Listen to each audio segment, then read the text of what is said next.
이 영상에서는 존 카치오포와 윌리엄 패트릭의 공저인 인간은 왜 외로움을 느끼는가에서 외로움이 심신을 마모시킨다에 관해 논의하고자 합니다. 반갑습니다. 이세마입니다. 외로움은 단순한 감정이 아니라 건강과 밀접한 관계가 있습니다. 심리적, 신체적 웰빙은 서로 영향을 미치며 이는 외로움의 결과로 심각한 문제로 이어질 수 있습니다.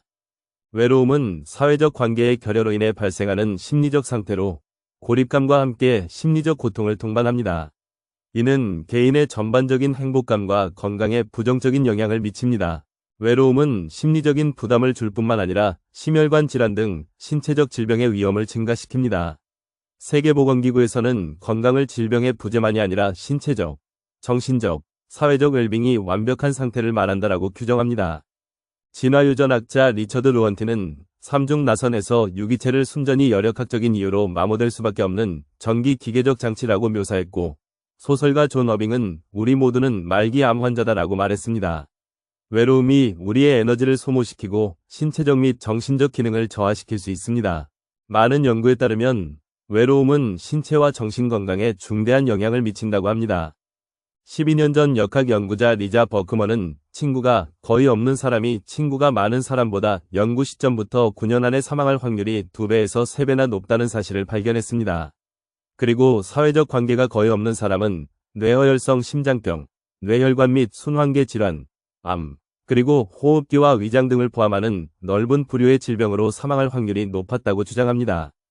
1988년 과학 전문지 사이언스에 후속 연구 결과가 실렸는데 메타 분석을 통해 사회적 고립이 질병과 조기 사망의 위험 요인으로 고혈압, 비만, 운동 부족, 흡연과 동등하다는 점을 보여주었습니다. 한동안 외로움의 영향로 사회적 조절 가설로 설명합니다. 사회적 조절 가설은 외로움이 개인의 건강한 생활 습관 형성을 방해한다는 것입니다. 그러나 사이언스에 게재된 메타 분석 후에 실시된 역학 연구에서는 사회적 고립이 끼치는 건강상의 피해가 통계학적으로 너무 중요하게 나타났습니다.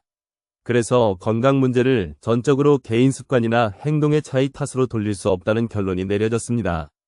심리학자 댄 러셀의 연구팀은 사회적 조절 가설의 한계를 재확인했습니다. 이들은 아이오와 주의 시골 마을 2곳에 거주하는 65살 이상의 노인 3,097명이 건강 내력을 조사했고, 외로움 측정에서 점수가 높은 노인은 향후 4년 안에 요양원에 입원할 확률이 더 높게 나왔습니다. 이 외로움을 예측하는 데에는 양적 수준보다 질적 수준이 더욱 도움이 되었습니다. 다른 사람과의 만남이 의미가 있는지 없는지 주관적으로 어떻게 평가하느냐가 중요했는데 이 정도로는 사회적 만남에서 의미를 찾지 못한다는 사실이 비만이나 운동 부족 또는 흡연만큼 해로울 가능성이 크다고 단정하기에는 부족했습니다. 사회적 스트레스는 건강에 미치는 영향이 크며 이를 연구한 결과들이 여러 증거를 제공합니다. 화이트홀 연구는 영국 정부가 실시한 연구로 각급 공무원의 건강 및 사망률을 비교하여 상위 직급의 공무원이 하위 직급보다 건강 상태가 양호하다는 결과를 제시하였습니다. 스트레스와 계층 구조의 관계를 밝히는데 중요한 기여를 하였습니다. 계급 관료주의가 스트레스를 가중시켜 건강상의 문제로 이어졌다고 합니다. 경쟁적이고 일에 치열하게 매달리는 습관이 심장마비를 일으킬 확률이 높다고 알려졌고, 심혈관계 질병을 앓는 환자들에게 분노의 상기는 심실 기능에 심한 장애도 일으키는 것으로 나타났습니다. 우리의 행동 대부분은 임의적이지 않고 주로 사회적 패턴으로 나타납니다. 이것은 단일적이지 않고 서로 연관된다는 의미입니다. 2007년 의학학술지 뉴 잉글랜드 저널 오브 메디신은 언론이 단순하게 표현한 내 친구가 나를 살찌게 했다 는 가설을 입증하는 논문을 게재했습니다. 32년이라는 세월 동안 12,067명의 삶을 추적한 결과 비만이 사회적 집단별로 일어났다는 사실이 밝혀졌습니다. 이는 개인의 비만 문제가 사회적 요인들과 밀접하게 관련되어 있음을 시사합니다. 스트레스는 우리의 생리적 반응에 큰 영향을 미치며 이로 인해 신체적 및 정신적 건강에 긍정적 또는 부정적인 결과를 초래할 수 있습니다. 스트레스는 적절한 수준에서 신체 반응을 자극해 집중력과 생산성을 높일 수 있습니다. 그러나 장기적인 스트레스는 심혈관계 질환, 불안, 우울증을 초래하며 정신적 및 신체적 비용이 발생합니다. 호메오스타시스는 신체 내부 환경을 일정하게 유지하는 상태를 의미하고, 알로스타시스는 변화하는 외부 환경에 맞춰 신체가 조절하는 과정입니다. 화합적인 조정이 이루어질 때 신체 건강을 유지할 수 있습니다. 그러나 신체 시스템이 동원되면 더 많은 조절 과정이 생깁니다. 그렇게 되면 생리적인 비용이 더 커지고 이 모든 조절의 비용을 알로스타시스 부하라고 합니다. 외로움은 개인의 건강에 심각한 영향을 미치는 주요 5가지의 요소로 자리 잡고 있습니다.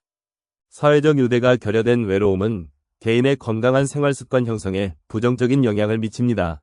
연구에 따르면 외로운 젊은이의 생활습관은 사회적 유대감이 강한 젊은이보다 더 나쁘지 않습니다. 그러나 나이가 들어감에 따라 외로움을 느끼는 사람들의 생활습관은 급격히 나빠지는 경향이 있습니다. 중년으로 갈수록 외로움을 느끼는 사람들의 생활습관이 비슷한 나이와 환경에서 사회적 유대감이 강한 사람들보다 더 나빠졌다는 사실을 보여주었습니다. 외로운 사람이 왜 건강에 해로운 행동을 하게 될까에 대해서는 부분적으로는 실행 기능의 손상과 그에 따른 자기 조절 능력의 상실로 설명할 수 있다고 합니다. 청년층과 고령자 모두 외로움을 느끼지만 그 스트레스 요인은 세대에 따라 차이가 있습니다. 외로움의 영향을 받는 방식과 스트레스의 경험이 세대별로 다르게 나타납니다. 오하이오 주립대학의 조사에 따르면 청년층과 고령자 모두 심각한 스트레스 요인에 노출되지만 고령자는 외로움으로 인해 더 많은 스트레스 요인이 있다고 응답합니다. 외로움은 청년층에서는 객관적 스트레스 노출 증가와 관련이 없으나 고령자에게는 더욱 많은 스트레스를 야기합니다. 청년들의 경우 외로움이 스트레스의 객관적 원인에 대한 노출도를 증가시킨다는 증거가 없었습니다. 그러나 고령자들을 대상으로 조사한 경우 외로움을 더 많이 타는 사람이 자신의 삶에서 객관적인 스트레스 요인이 더 많다고 응답했습니다. 사회적으로 만족하는 성인의 경우 만성적 스트레스 요인이 평균 4.8가지인 반면 외로움을 느끼는 성인은 평균 6가지로 나타났습니다. 이 25%의 차이가 평생을 살아가면서 더욱 깊어지게 되는 것입니다. 외로움은 스트레스 인식과 대응 방식에 심각한 영향을 미치며 이로 인해 건강에 부정적인 결과를 초래합니다. 외로운 사람들은 스트레스를 더 심각하게 체감합니다. 이들은 일상적인 스트레스 요인에 대해 더 높은 감정적 반응을 보이며 이는 자신의 건강과 직결됩니다. 외로움은 스트레스 인식과 대응에 깊은 영향을 미칩니다. 외로운 사람들은 스트레스를 더 심각하게 느끼고 긍정적인 자극에 대한 반응이 억제되어 작은 기쁨도 놓치기 쉽다고 합니다. 이는 그들의 정서적 안정과 사회적 연결을 약화시킨다고 합니다. 외로운 사람들은 스트레스 상황에서 비관적으로 바라보며 회피하려 하고 문제를 해결하려는 노력을 하지 않는다고 합니다. 이러한 경향은 젊은 세대에서 더욱 두드러지며 중년층과 장년층에서도 비슷하게 나타납니다. 결과적으로 외로움은 건강에 부정적인 영향을 미치며 사회적 연결과 긍정적인 반응을 증진시키는 노력이 필요합니다. 스트레스는 자율신경계의 생리적 반응을 유발하고 외로움은 이 반응을 더욱 악화시킵니다. 자율신경계는 혈압 조절 등 생리적 반응을 관장하며 교감신경계와 부교감 신경계의 균형이 중요합니다. 현대사회에서는 스트레스의 요인이 대부분 투쟁도피 반응을 촉진하는 단기적인 문제가 아닌 다소 현실적인 월급, 출퇴근 거리 등 이런 현실에 직접적으로 영향을 미치는 요인입니다. 과거의 환경에서 진화적 적응 환경과는 현재가 완전히 다릅니다. 현대 생활 속 스트레스 요인은 만성적이고 계속해서 변화하고 있지만 우리의 자율신경계 반응은 하나도 변화하지 않았습니다.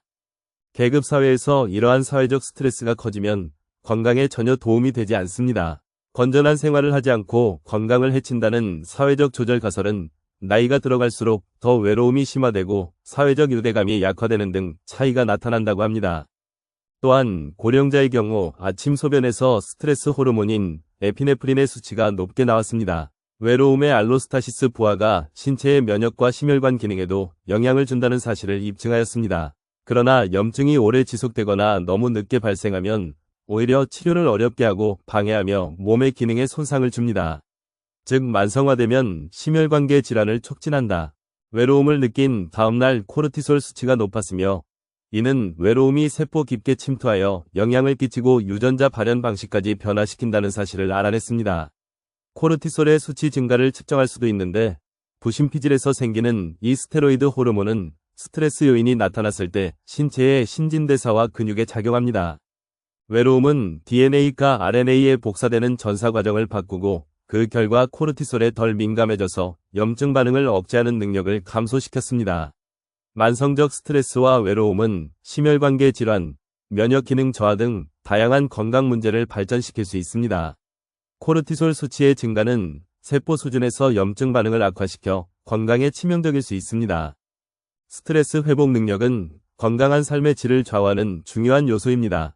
리처드 루언티는 그의 저서 3중 나선에서 수명 연장의 주된 이유가 공중 보건이나 의료 개선뿐만 아니라 전반적인 생활 수준 향상과 스트레스 회복 능력의 개선이라고 주장합니다. 그는 사람들이 더 나은 생활 환경과 휴식 시간을 통해 질병의 스트레스에서 더 잘 회복하고 있다고 주장합니다. 그러나 최근 무엇이든 할 수 있다는 문화가 여가 대신 경제 생산성을 중시하면서 휴식 시간이 줄어들고 이는 경제에 부정적인 영향을 미친다고 지적합니다. 또한 사회적 소외감은 수면의 질에 악영향을 미치며 외로움을 느끼는 사람들은 수면에 더 오랜 시간이 걸리고 낮 동안 피로감을 더 많이 느낀다는 연구 결과를 제시합니다. 외로움은 수면의 양은 충분하더라도 질을 저하시킵니다.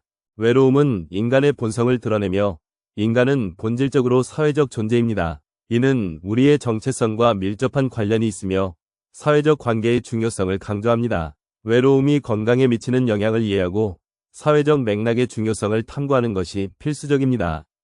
의학에서 외로움과 사회적 맥락을 간과하면 개인의 건강 문제의 전체 그림을 놓치게 됩니다. 외로움은 흡연, 비만 등과 함께 건강에 해로운 주요 위험 인자로 자리잡고 있으며 사회적 유대감의 중요성을 인식하고 이를 증진하려는 노력이 필요합니다.